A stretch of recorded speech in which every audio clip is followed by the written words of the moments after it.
Let me tell you something that took most people way too long to figure out.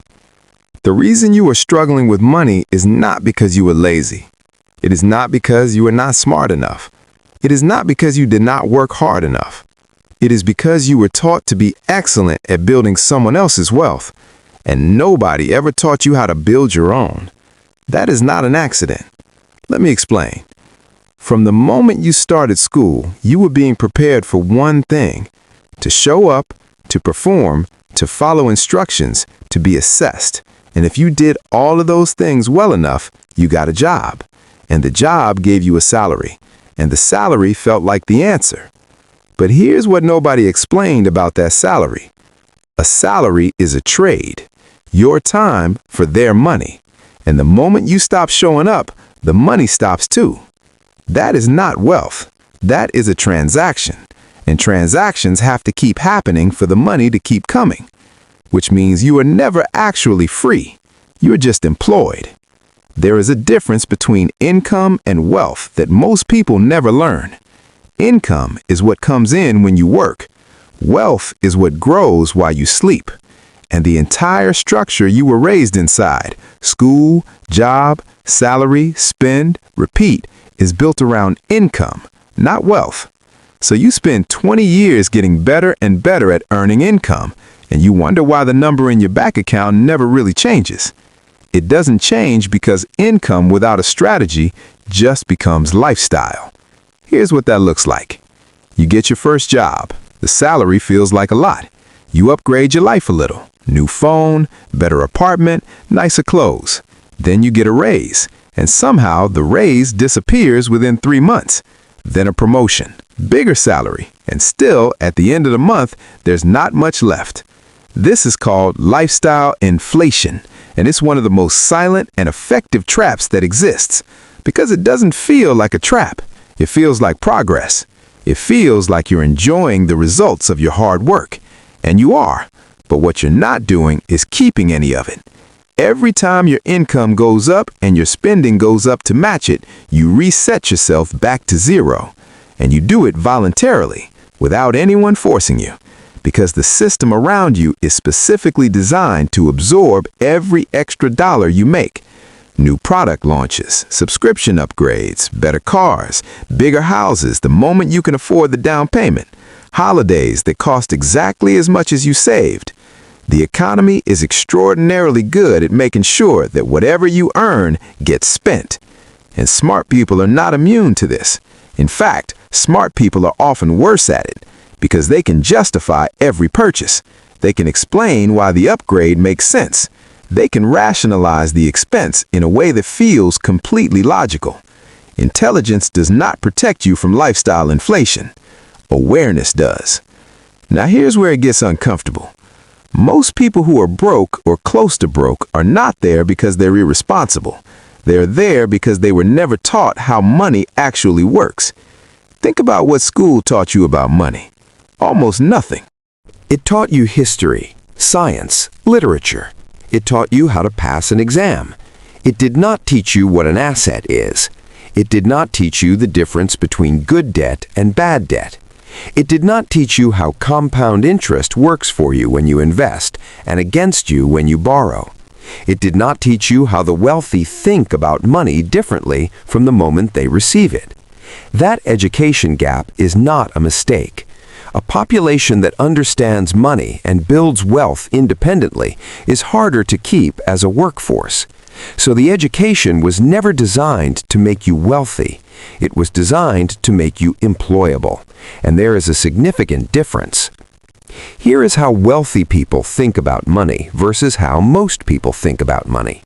Most people receive money and immediately think about what they can spend it on. Wealthy people receive money and immediately think about where to put it to work. Most people see a salary and think about what lifestyle it can support.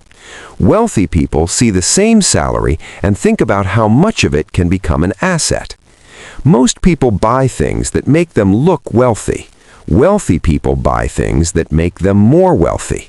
The car that depreciates the moment you drive it off the lot. The watch that costs 3 months of salary. The holiday booked on a credit card that takes 8 months to pay off. These are not the behaviors of people building wealth. These are the behaviors of people performing wealth, and there is a very expensive difference between the two. Here is the thing about assets that nobody explains clearly enough. An asset is something that puts money into your pocket. A liability is something that takes money out of your pocket. That is it. That is the whole framework. Your car is a liability. It costs you insurance, fuel, maintenance, and depreciation.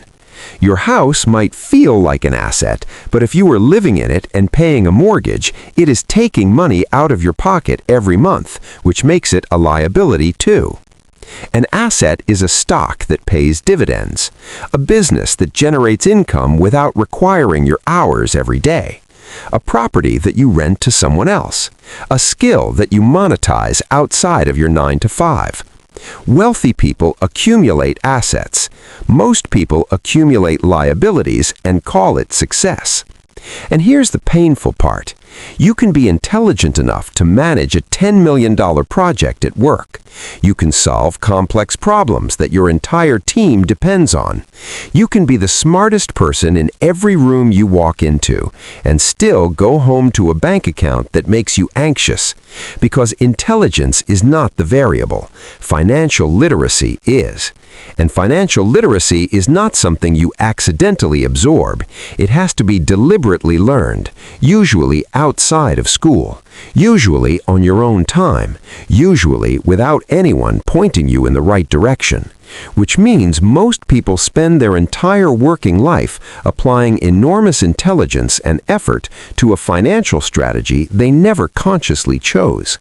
They did not choose to trade time for money forever. They just never learned there was another option. They did not choose to let lifestyle inflation absorb every raise they ever got. They just never had a framework that told them to do something different. They did not choose to accumulate liabilities and call them success. They just followed the signals the system sent them.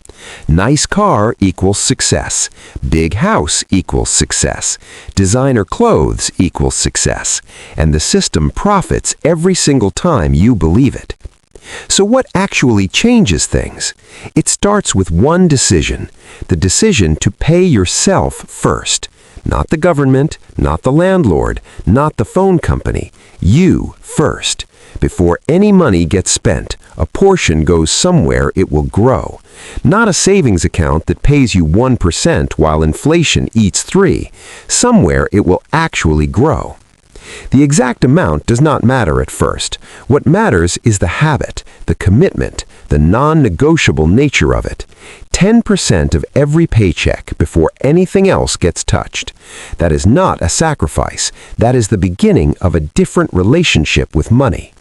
The second thing that changes is learning the difference between buying assets and buying lifestyle. This does not mean you never enjoy your money.